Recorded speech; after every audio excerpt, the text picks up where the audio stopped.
Bien, seguimos acá en Saltando Muros, son las 11 horas 1 minuto y estamos comunicados con Marcelo Ramal, que es exdiputado nacional, es dirigente del PO Tendencia y también es economista y docente universitario. ¿Cómo estás, Marcelo? Buen día. Estamos con Nidia acá. Hola, buen día.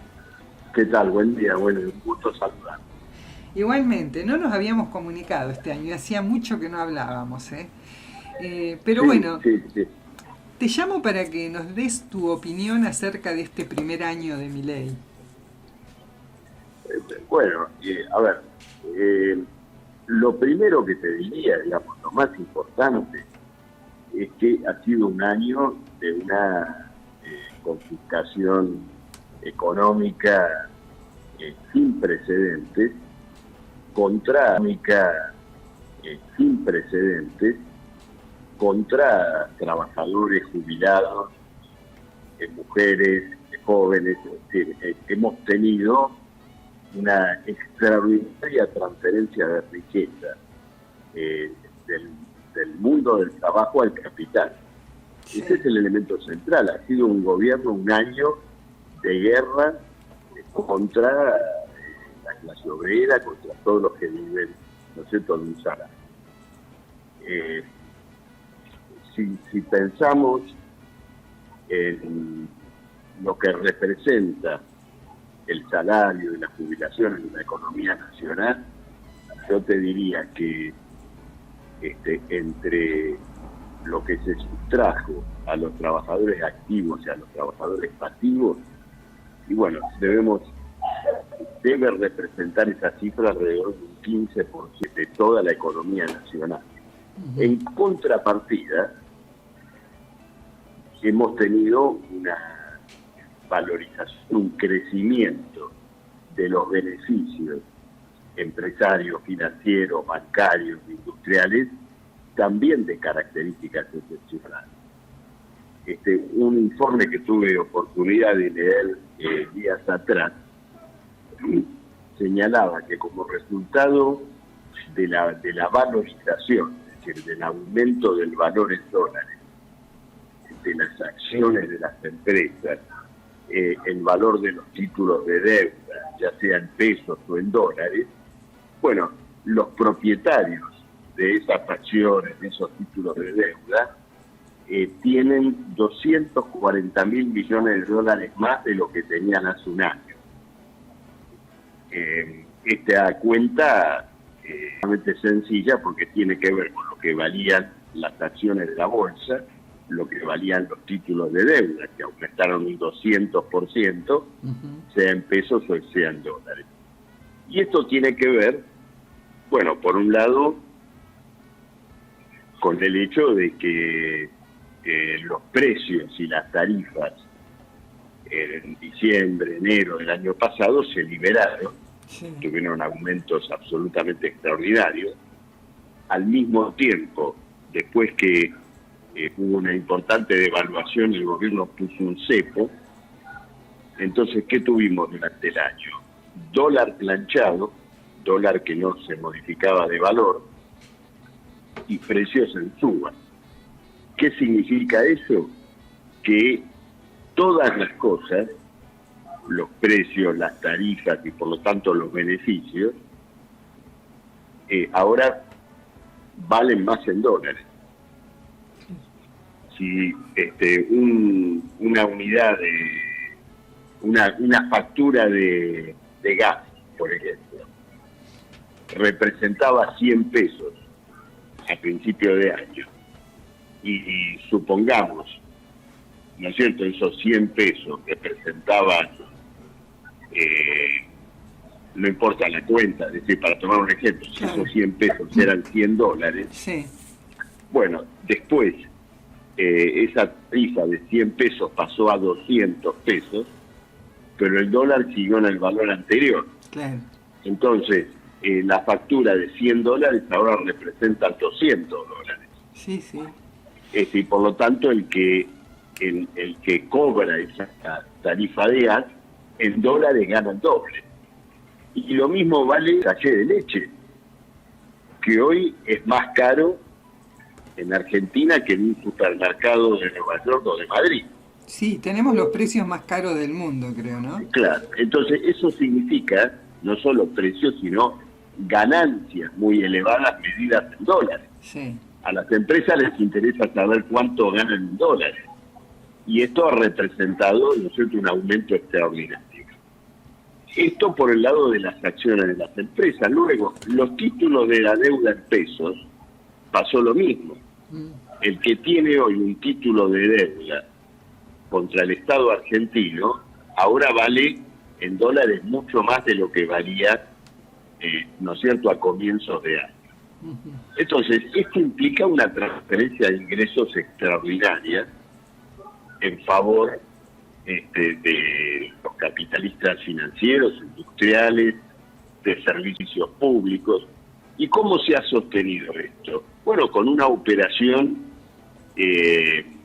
financiera y cambiaria de características muy negativas para el país, considerado en su conjunto y considerando principalmente a sus trabajadores.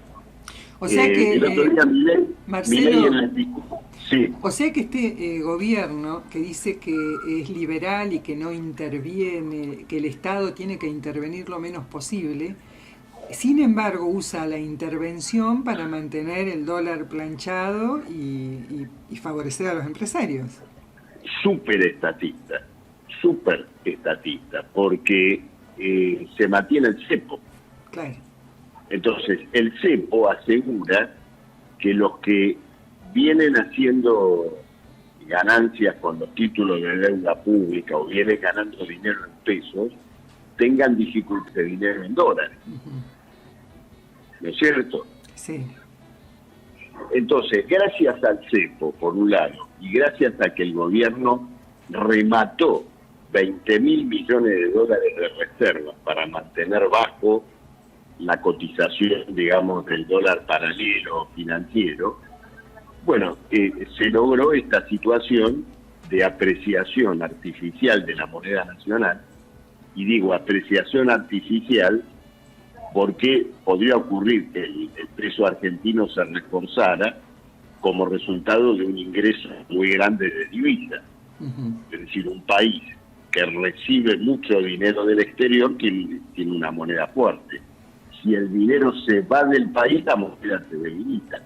Sí. Argentina, lo artificioso de la situación argentina, es que tiene ahora un peso fuerte, entre comillas, con un banco central con reservas internacionales negativas. Entonces, es una operación económica ficticia que tiene el único propósito de enriquecer a los fondos internacionales que están llevando adelante una operación especulativa en la Argentina. Traen dólares, los colocan a intereses muy superiores al interés nacional, y luego al interés, de referencia internacional, y luego cuando pasado cierto tiempo se retiran del mercado, tienen la ventaja de que pueden comprar los dólares que habían vendido al mismo precio, porque el dólar no se movió, o eventualmente a un precio inferior todavía. Claro. ¿No es cierto? Por la situación de caída del dólar, ¿no es cierto?, que se está viviendo. ¿Cuál es la garantía de esa operación especulativa? Como al mismo tiempo la deuda en pesos fue transferida del Banco Central al Tesoro, es decir, la garantía ahora de esa deuda pública en pesos es el famoso superávit fiscal, que no es otra cosa que un ajuste a los salarios, a las jubilaciones, a la salud, a la educación. Es decir, ese monumental ajuste sostiene la valorización de la deuda pública argentina. Claro. Por supuesto que toda esta operación está atada de alfileres. Bastaría, digamos, un movimiento especulativo de capitales que decidieran retirarse de la Argentina en busca de otro destino para que el castillo de naipes y Caputo se derrumbe. Claro. Mientras tanto, como ya ha ocurrido otras veces en la Argentina, la población trabajadora ha sido despojada, digamos, de una manera violentísima. Sí, y el caballito de batalla de Milei sigue siendo que logró bajar la inflación. Ahora, claro, no se analiza demasiado cómo, ¿no? Y tampoco se analiza que los índices que están aplicando no tienen en cuenta la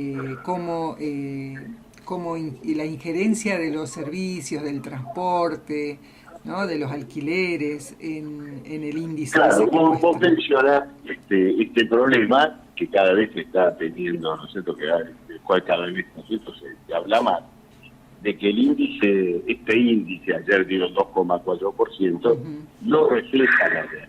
Claro. Porque no le da a los servicios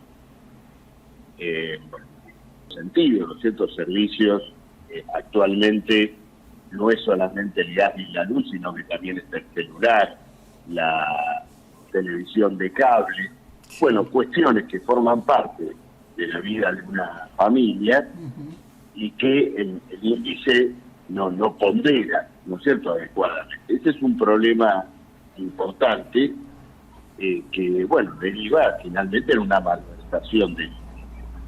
Pero luego hay que decir otra cosa. Si el índice fuera real, es decir, si tuviéramos, ¿no es cierto?, 3% mensual, 8, 9% en 3 meses y todo eso. Para un país en depresión económica, es una barbaridad. Claro. Es una terrible anomalía. Lo que deberíamos tener es una deflación. Lo que deberíamos tener es una deflación. Lo que uno debería esperar es que dijeran, bueno, este mes el costo de vida cayó un 3%. ¿Por qué? Porque no se vende nada, la población no puede comprar y entonces los precios, ¿no es cierto?, se tienen que caer. Que los precios suban, aunque sea 2,5%, 3,5%, en medio de una situación recesiva, revela una gran anomalía económica. Claro. Y esto tiene que ver, entre otras cosas, con que el propio Estado, a través del aumento de tarifas y de servicios, está todo el tiempo fogoneando la inflación para adelante. Sí, Luego la especulación financiera es inflacionaria.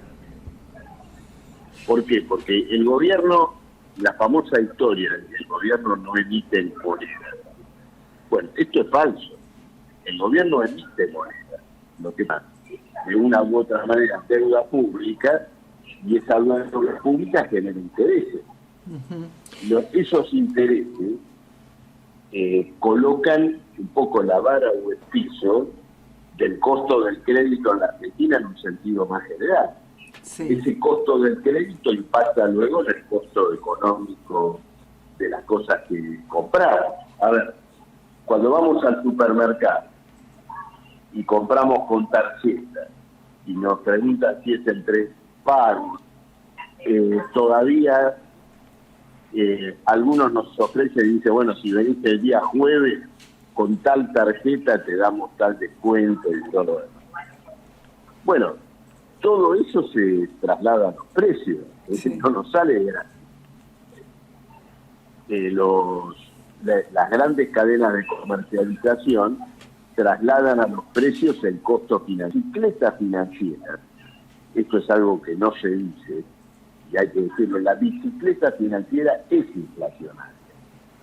Claro. Entonces tenemos, por eso insisto, en que el hecho de que tengamos 2-3% mensual en un país planchado es una gran anomalía.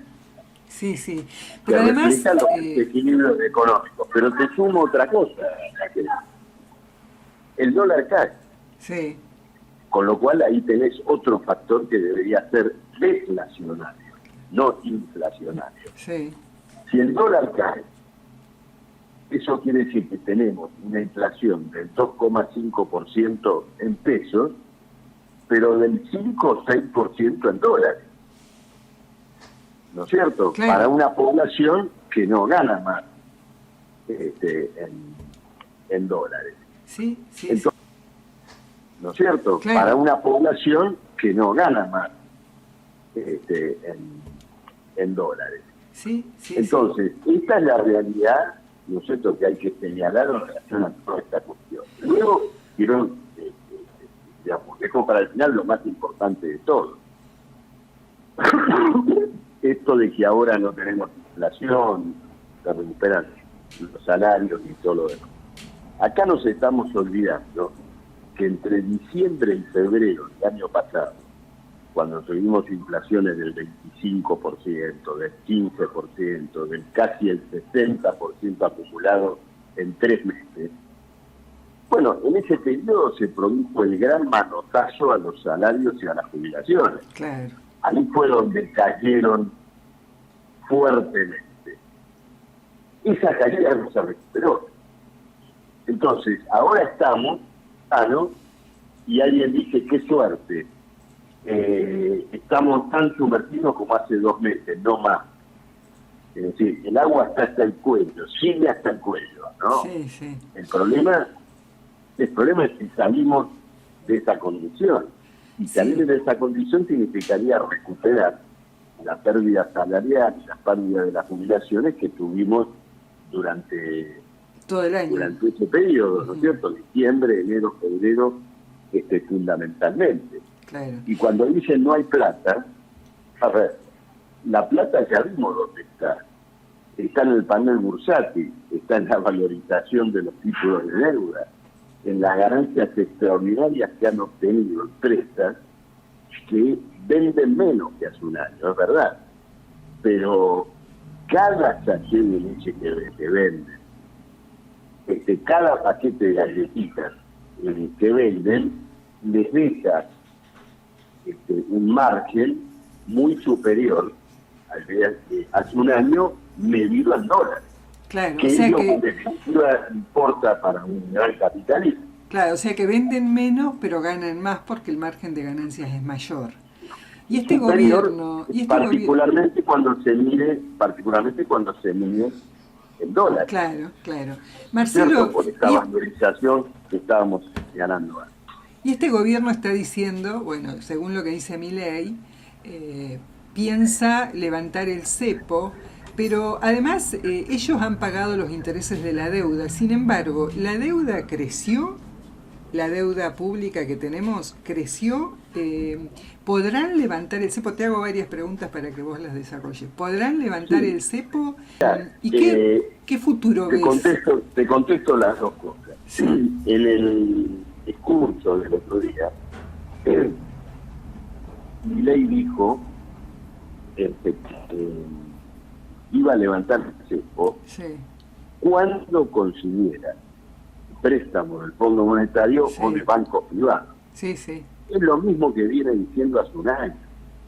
Es decir, en el discurso confesó que no tiene condiciones para levantar el cepo. ¿Y por qué razón no tiene condiciones para levantar el cepo? Porque, claro, uno dice, está todo fenómeno, se venden más dólares que los que se compran, todo en las actuales condiciones, en las condiciones del cepo. Pero yo te pregunto, si se levanta el cepo con la enorme masa de deuda pública en pesos, que efectivamente aumentó en todo este periodo, y que sigue en pesos, porque los bancos la tienen como creencia, no la pueden transformar en dólares, digamos, blancos, en dólares oficiales. Sí. O Entonces, sea que tenemos... por eso el gobierno teme levantar el cepo. Dice, solo levanto el cepo y el Fondo Monetario Internacional le da 15.000 millones de dólares. ¿Y qué le dice el Fondo Monetario? No, querido, yo no te voy a dar 15.000 millones para que los rifes como los rifó Macri. Es decir, para financiar una fuga de capitales y por lo tanto simplemente subir la deuda argentina en otros 15.000 millones de dólares. Claro, otro por eso blanqueo. El Fondo Monetario sigue teniendo sus reservas sobre el programa económico de la Argentina y reclama una devaluación de la moneda. Y dice lo siguiente: júntennos los dólares que nos deben a nosotros, en primer lugar, sobre la base de exportar, reunir las divisas necesarias y empezar a cancelar el capital adeudado. Milei y Caputo le tienen terror a una devaluación, en primer lugar porque volverían a poner pasos para arriba a sus jefes, los fondos internacionales, a BlackRock, a Templeton, a Pinto, que son los que están operando en el mercado argentino en esta nueva bicicleta financiera. Y luego le tienen terror a una devaluación porque es lo único que Palestino, es decir, una reunión popular que viviría sobre llovido mojado, sobre la recesión, los despidos y la caída del salario, encima de todo otra hiperinflación. Claro. O sea entonces, que, Marcelo, ¿cómo? O sea que al terminar el año de Milei podemos decir que tenemos salarios deprimidos, una productividad que va cayendo, una deuda que creció, el oro del Banco Central en Inglaterra, no sabemos para qué ni por qué. Bueno, la inflación que bajó, pero a costa del ajuste que se le hizo a la clase trabajadora, no a la casta precisamente como había prometido Milei. Y no se sabe bien qué va a pasar con el cepo, no lo pueden levantar, a menos que agrandemos la deuda externa argentina si el Fondo Monetario les da plata para hacerlo, cosa que se duda, ¿no? Dudamos, digamos. La deuda externa argentina si el Fondo Monetario les da plata para hacerlo, cosa que se duda, ¿no? Dudamos, digamos. Ese claro, vendría a ser más o menos un resumen así. Efectivamente, lo que en definitiva dijo Milei el otro día es que se podría levantar el cepo a costa de reforzar todavía más la carga de la deuda. Sí. Esto es lo que en definitiva pareció cuando habló, ¿no es cierto?, de la posibilidad de ser préstamo. Es decir, el pueblo argentino está sometido a un verdadero crimen social en aras de nada, en aras de una ficción económica y de un castillo de naipes que en la Argentina ya se construyó varias veces y que siempre ha terminado en una cesación de paz. Y a pesar de todo esto, él, vimos cómo pasó muchos datos erróneos, mentirosos, digamos, para hablar, muchos datos económicos erróneos, como acostumbra hacer siempre Milei en sus discursos, y después, por ejemplo, tienen que salir a corregirlo, como el tema de los impuestos, que dijo que los iba a bajar un 90%, y después tuvo que salir Sturzenegger rápidamente a desmentirlo. Pero sin embargo, él dice que de ahora en más, así como dijo que el primer año íbamos a sufrir el ajuste y muchos lo apoyaron, dice que de ahora en más todo va a ser para mejor. Sí, mira, quisiera decirte dos cosas sobre esto. Primero, hay que escuchar con mucho cuidado esto de que quiere eliminar el 90% de los impuestos. Sí.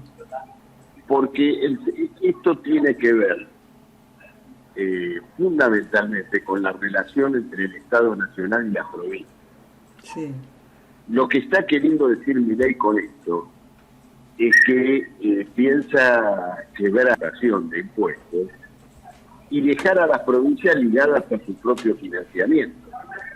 Es decir, eliminamos los impuestos nacionales, o la mayor parte de ellos, y que cada provincia cree los impuestos que piense que tiene que crear en función de su propio sostenimiento. Claro. Es decir, un planteo de desintegración nacional. El Estado Nacional, en este caso, y el Tesoro, quedaría simplemente como una caja reservada a los acreedores de la deuda. Es decir, cada distrito del país se sostiene como puede, por supuesto a costa de ajustes enormes, y el Estado Nacional le paga a los acreedores de la deuda. Sí. Y por lo cual hay que tomarse muy en serio esto que dijo. Sí, sí. Porque además él se ser el que aumenta los impuestos. Perdón, no te escuché esto último. Digo que además él se saca de encima el costo político de ser el que aumenta los impuestos, ¿no? Sí, sí, claro. Digamos, descarga toda esta cuestión nosotros en la provincia. Es como llevar hasta el final una tendencia de los últimos 30, 40 años que apuntó a eso, ¿no es cierto? Es decir, Sí. trasladar las escuelas a las jurisdicciones, la salud a las jurisdicciones, tratar de que se vayan haciendo cargo cada estado provincial de los salarios de los maestros, del personal hospitalario. Es decir, esto, llevarlo hasta el final. Sí. Es un planteo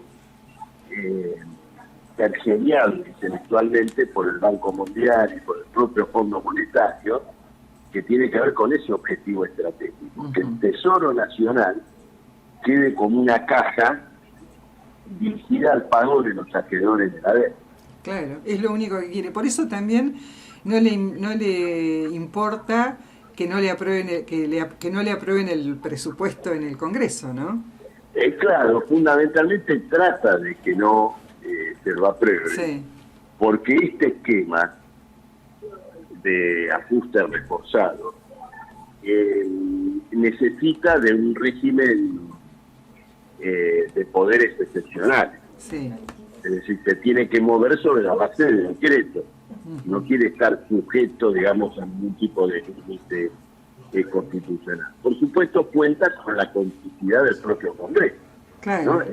Es un gobierno que somete al Congreso con la complacencia del Congreso, que le votó la ley base, que dejó en pie el DNU 70 del verano pasado, que dejó en pie el DNU que le permite negociar la deuda pública a su antojo, ¿no es cierto? Es decir, no hay peor sometido que el que se quiere someter. Y este es el caso del Congreso argentino y de los partidos que dominan su composición. Claro.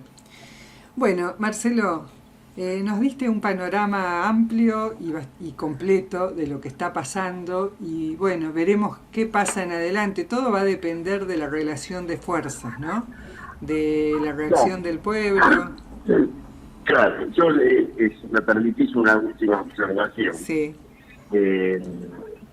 Este discurso de Milei terminó con la política, ¿no es cierto? Cuando dijo que, bueno, el pueblo argentino no es que lo había votado por un capricho momentáneo, sino que defendía con convicción este ajuste. Sí, sí. Esta es una gran manipulación sustentada en los grupos mediáticos, ¿no es cierto? El dinero que corre a chorreas por la televisión y por las redes sociales. Pero, a ver, no existe en el pueblo argentino la intención de pegarse un tiro en el pie ni de suicidar. Claro. Nadie acepta la supresión de medicamentos para los jubilados, el aumento exorbitante de los alquileres, la caída de los salarios. Todo esto es repudiado abiertamente por la población. Otra cosa es que exista todavía en algún sector del pueblo,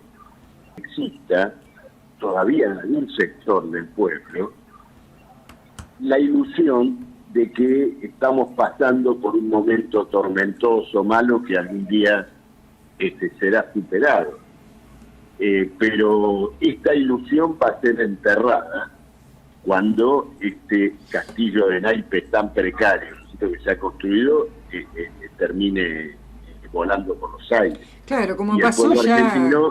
pueblo argentino va a tomar en sus manos su destino, el de sus reivindicaciones, a pesar de tener sobre sus organizaciones, sobre sus sindicatos, la losa de una burocracia que ha sido el principal sostén y cómplice del gobierno de Chile.